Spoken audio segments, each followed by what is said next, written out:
आते हैं तो घर में प्रवेश करते हैं, गृह प्रवेश रखते हैं, तो हम पंडित जी को बुला करके हवन करवाते हैं।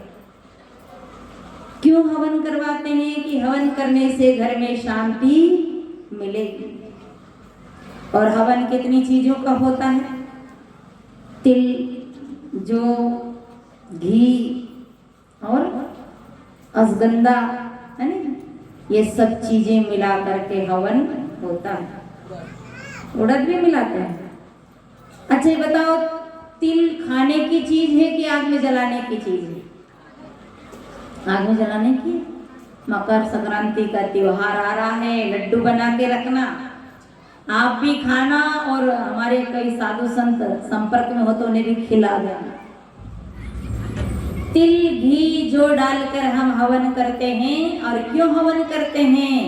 कि ऊपर देवता बैठा है, देवता हमारे हवन को लेते हैं और देवता खुश होते हैं। ईमानदारी से बताइए, आप जला घी पसंद करते हैं? जला तिल पसंद करते हैं? जली वस्तु पसंद करते हैं क्या? जब आप जली वस्तु पसंद नहीं करते हो तो ऊपर वाला देवता कभी भी जली वस्तु पसंद नहीं करेगा। अगर आपको देवताओं को खिलाना ही है तो ताजा खिलाइए। और कैसे खिलाइए? जिनके संपर्क से हवन पहुंच रहा है देवताओं के पास, जिनके संपर्क से पहुंच रहा है, पंडित जी के द्वारा। मुझे एक कथा याद आ गई। एक घर में क्या हुआ कि पंडित जी की नजर गई, एक बड़ी ताजी गाय बंधी हुई थी उनके ऊपर। पंडित जी ने कहा कि देखो भाई, तेरे पिताजी स्वर्ग गए हैं और स्वर्ग में उन्होंने मुझे सपना दिया है और सपने में ये कहा है, ध्यान देना, ये कथा नहीं है, ये जीवन की व्यथा है। कथा के माध्यम से हम अपनी जीवन की व्यथा समझते हैं। तो कहा तुम्हारे पिताजी स्वर्ग में हैं, बड़े सुखी है, पर वहां दूध नहीं मिल रहा। दूध नहीं मिल रहा है तो अगर तुम अपने पिताश्री के लिए अगर दूध की कोई व्यवस्था कर दो तो तुम्हारे पिताजी को दूध मिल सकता है।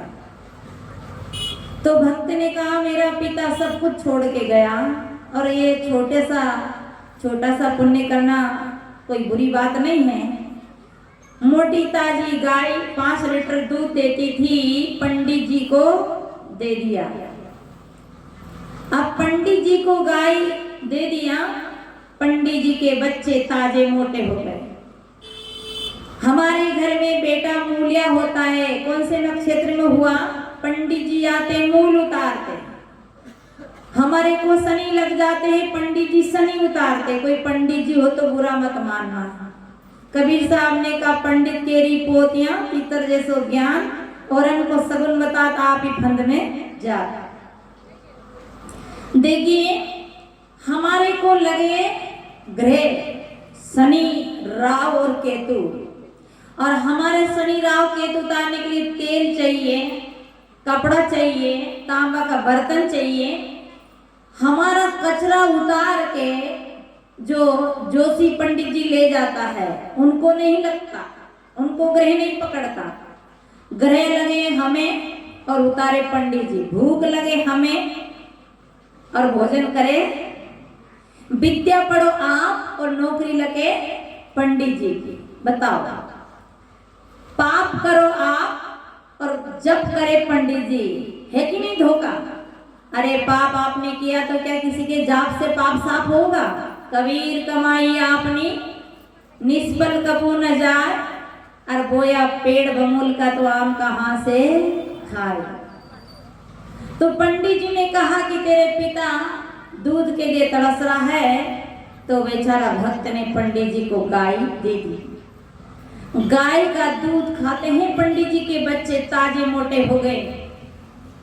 अब बहुत दिन के बाद में ऐसे कोई पारकी संत गए, कहा भगत तेरा पिता तो बड़ा दयालु था, घर में संत आते थे तो दूध की व्यवस्था करते थे, दूध रहता था, आजकल दूध की व्यवस्था नहीं है।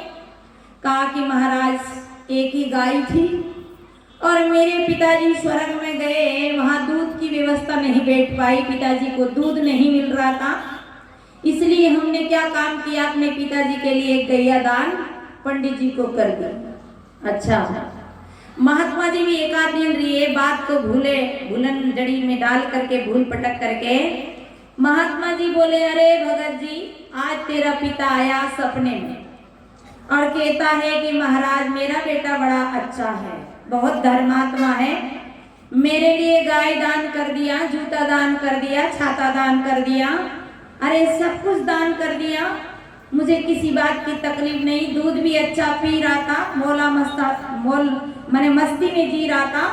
पर एक समस्या हो गई महाराज जी, साहेब जी, कि गले में रोग हो गया, कंठमाला हो गई, जो दूध घुटकने में तकलीफ हो रही। तो कृपया करके आप मेरे बेटे से कह देना कि मेरा थोड़ा इलाज करवा दें। तो पहले इलाज कैसे होता था, पहले के लोग इलाज कैसे करते थे, कोई रोग होता था, उसमें जो हल्का भालिया होता है लोहे का, उसे आग में जलाते थे और 4 जने मिल करके जहां बीमारी होती थी वहीं डाम लगा देते, वहीं जला देते।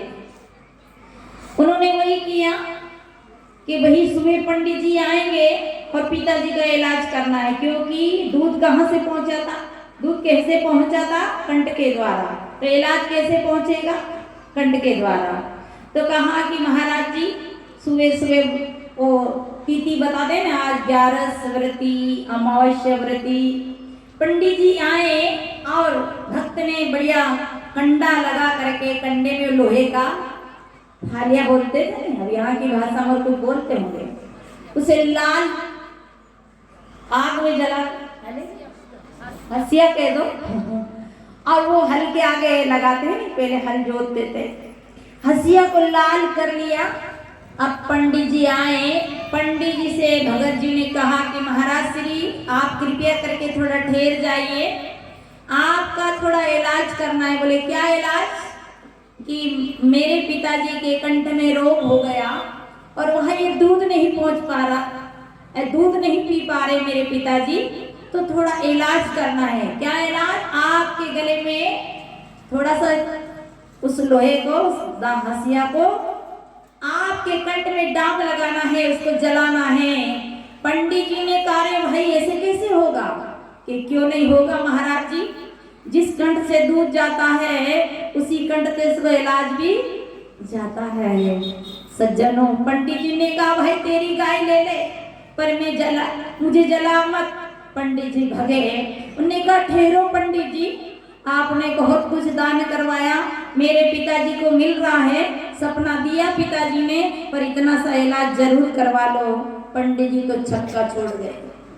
सज्जनों, हवन करते हैं, हवन के द्वारा धुआं ऊपर जाते हैं। अरे ऊपर देवता होता तो हमारे देश के प्रधानमंत्री बड़े बड़े यंत्र, आज चंद्रलोक में यंत्र पहुंच गया, तो हमारे देश के प्रधानमंत्री नोटबंदी जब करी ना, तो देवता से मिलते, सबकी बुद्धि बदलते, नोट नहीं बदलते। अगर ऐसा होता तो ऊपर लोग पहुंच जाते। ऊपर कोई देवता नहीं है, ऊपर कोई स्वर्ग नहीं है, सुख का नाम स्वर्ग है, दुख का नाम नरक है, और कुंठा रहित जीवन, कलेश रहित जीवन बैकुंठ है। कहीं ऊपर है बैकुंठ नहीं है। आपके अंदर छल है, कपट है, राग है, द्वेष है, तो यही नरक आ जाता है। इसलिए ऊपर कोई ऐसा देवता नहीं रहता है। अगर यज्ञ करते हो तो जरूर करना। कौन सा यज्ञ, भगवान कृष्ण ने भी इस यज्ञ का विरोध किया था, द्रव्य जलाने का, धन जलाने का, परंतु लोग तो अंधे हैं, कोई सत्य बात को मानने को तैयार नहीं है।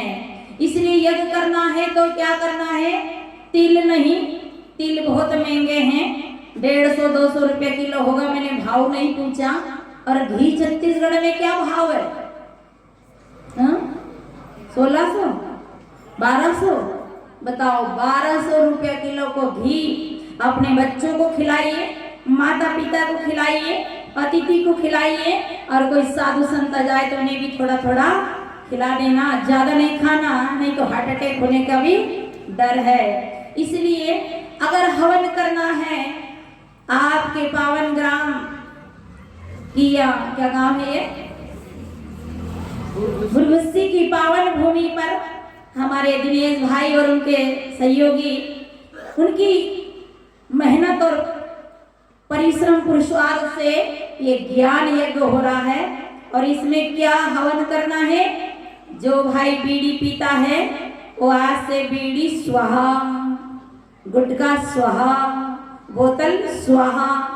और अगर जब आप ये अवगुणों को स्वाहा करोगे तो अंदर वाला पावन परमात्मा खुश हो जाएगा और आपको भीतर से सदगति देगा, सद्बुद्धि देगा, सद्कार्य की सलाह देगा, क्योंकि अंदर पावन परमात्मा बैठा है। आज बड़े दुख की बात, लोग मंदिर में जाते हैं तो शराब पी के नहीं जाते हैं। जड़ मूर्ति, पत्थर की मूर्ति, अपना बनाया मंदिर, उसमें शराब पीने वाला नहीं चढ़ता है, मांस खाने वाला नहीं चढ़ता है, नहीं जाता है। थोड़ा सोचता है कि भाई ये भगवान का मंदिर है, पर दुख की बात जो एक कुदरती मंदिर है इसमें शराब भी चढ़ाता है और बीड़ी भी चढ़ाता है, बोतल भी चढ़ाता है और मांस भी खा जाता है। जब बीड़ी पीता है तो अंदर वाला भगवान कहता है शैतान क्या लाया, तब धुआं बाहर फेंकता है। जब तंबाकू खाता है तो अंदर वाला भगवान कहता है रे शैतान क्या लाया, तो पिचिक पिचिक थूकता है।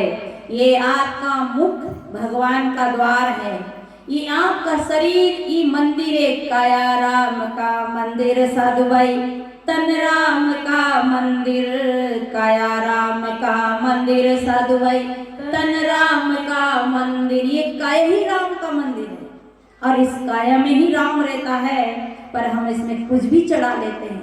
इसलिए आप कोई मांस खाते हो तो एक संकल्प करना कि इस पवित्र मंदिर में मैं कभी मांस नहीं खाऊंगा। और मांस भी कैसा खाते हैं, किसका खाते? भैया से पूछा मांस नहीं खाना चाहिए, वो क्या बोला कि मांस खाने से विटामिन मिलती है, ताकत आती है। मैंने कहा सबसे अच्छा मांस किसका होता है? बोले मुर्गी का। क्या मुर्गी बादाम को हलवा खावे, मुर्गी काजू खावे, मुर्गी फल फ्रूट खावे, जिसका मांस खा के आप ताजा मोटा होना चाहते हो? अरे दुनिया की गंदगी, कीड़े कचरा मुर्गी खाती है। और उन मुर्गी बकरी की उत्पत्ति तो देखो कहाँ से हुए, रजोबीर से पैदा हुए। उस मुर्गी को, बकरी को अपनी हंडी में पका के खाते हैं, धिक्कार है। और लोग नारा लगाते हैं संडे हो या मंडे रोज खाइए, खाइए मत, ये नारा सुन लेना पर खाने मत लग जाना। और घर में अगर कोई मनुष्य मर जाता है तो क्या करते हैं? कबीर साहब को कहना पड़ा संतो मानुष तन बोराना, एक बकरी का बच्चा लावे ताए खिलावे दाना, शीश काट धरनी धर देवे फिर मांगे वरदाना। अपने बच्चे की दुआ करते हैं, कहते हैं हे भगवान जी, हे देवी जी, मेरे लाल को अमर करना, सदा सुखी रखना। और बकरी के लाल की क्या करते? हत्या करते। कबीर साहब को कहना पड़ा निर्जीव आगे सरजीव थापे, लोचन की जो न सूझे। निर्जीव प्राणी के आगे सरजीव जीव की हत्या करते हैं, ये आंखों से नहीं दिखता है। और माटिक कर देवी देवा काट काट जी देया जी, माटिक कर देवी देवा काट काट जो देया जी, आज जो तोर साचा देवत खेत चरत क्यों लिया जी। अगर तुम्हारा सच्चा देवता है तो खेत चरने वाले को ले लेगा, तुम क्या दोगे? तुम सड़े भूसे बकरे को दोगे, दुबले पतले को दोगे। और उन्हें लेना होगा तो ताजा ताजा बकरा अपने पसंद का खाएगा ना देवता। परंतु क्या खाते, क्या खिलाते हैं? अपनी जिब्या के कारण। भैरू बाबा नहीं खाता है, वीर बाबा नहीं खाता है, जंद बाबा नहीं खाता है, ये मन बाबा खाता है। ये जिब्बा देवी खाती है। इसे कबीर साहब को कहना पड़ा जिब्या के लंपट, यही भी प्राणी नरक अरे जिब्या के लंपट बने हैं। इसलिए कभी भी हिंसा ना करो, कभी भी जीव हिंसा करके अपने घर में पकाओ मत। ना मुर्दा करना है, ना मुर्दा खरीद के लाना है, ना मुर्दा पकाना है, ना मुर्दा अपने बच्चों को खिलाना है। ये हाथ मुर्दा खाने के लिए नहीं, मुर्दा पकाने के लिए नहीं, ये हाथ तो सेवा करने के लिए, फल फ्रूट मेवा मिष्टान काजू बादाम खाने के लिए है। इनसे तो ऐसी चीजें उठा के खाओ जिससे आपका संस्कार पवित्र बने। हम पशु नहीं, हम मनुष्य हैं। और आज मनुष्य में भी अगर हम गलत खा रहे हैं तो तो ये बहुत गलत बात है। तो ये बाहर से एक बकरी का बच्चा लाते हैं और उसे बढ़िया पालते हैं, शीश काट धरनी धर देवे फिर मांगे वरदाना। बच्चे की लंबी चोटी रखते हैं, बाल रखते हैं और देवता के आगे उतारते हैं। घर में थाली में एक बाल आ जावे तो झगड़ा होता है पत्नी से, कहते हैं आंखें नहीं दिखती, बाल आ गया, और बेचारा देवता को क्या चढ़ाते हैं? बाल। देवता खावे बाल, ध्यान देना, देवता खावे बाल, देवता खावे खाल, और माल कौन खावे? बोलो जी।